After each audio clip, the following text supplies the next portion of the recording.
therapist will use combination of three kinds of therapeutic techniques: client-centered therapy, cognitive behavior therapy, that's CBT, dialectical behavior therapy, that's DBT. Client-centered therapy is active listening. This is the beginning part when the connection needs to be built between a therapist and a patient or a victim. And the patient has to reveal each and every bit of the story what they went through. For this one, the therapist have to create a comfort and support to the patient to understand that they are not going to be judgmental, so that the patient is able to freely express the story without embarrassment or shame, revealing out the truth. Because don't forget out here, the patient or the victim is highly embarrassed and shamed of putting themselves in that situation for long.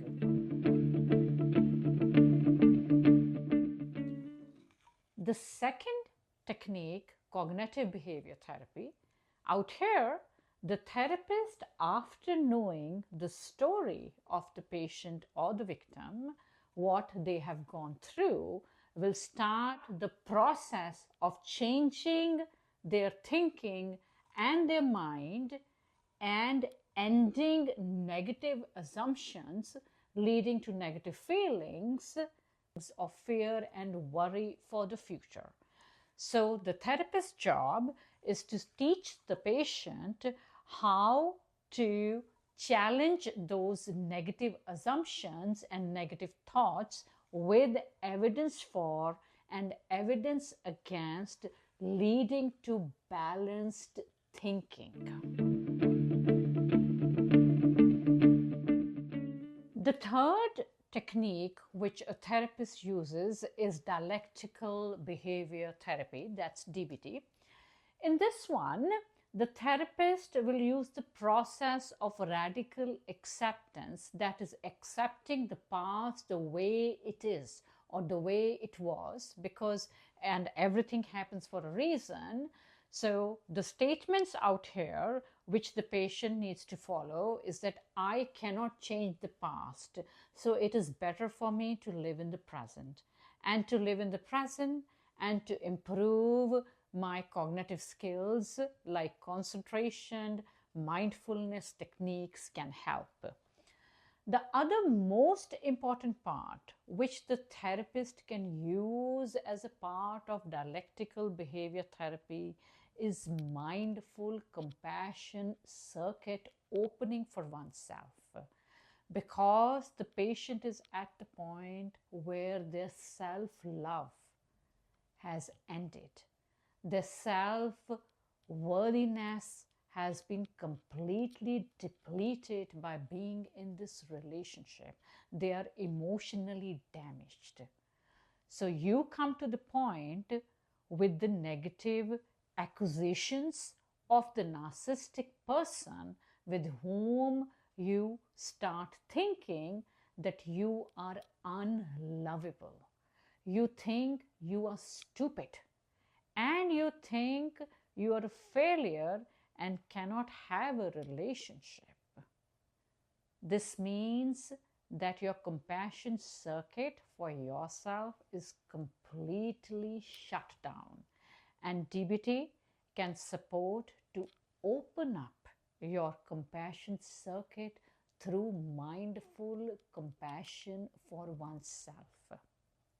So cognitive behavior therapy and dialectical behavior therapy, both when work in combination, supports the patient to come back emotionally, and the cognitive thinking strength also comes back. So the lost faith comes back by starting to love yourself And out here, when I say loving yourself, it does not mean that you're buying things for yourself or you're grooming yourself to be attractive and to be presentable. It is more than that. It is to the point that you are accepting your life the way it is. And you are accepting that this is one life and I love it. Things recently would have not been working or were not good with me. It does not mean that they will stay like that. I have to be mindful of the present and start from the scratch of liking and loving myself and welcoming myself. The long-term therapy of cognitive behavior therapy and dialectical behavior therapy, the next job of the therapist is to support the patient if they are thinking about going back into relationship. When we say of going back into a relationship, we don't mean that we should do a quick fix and a band-aid and move on forward quick to the next relationship.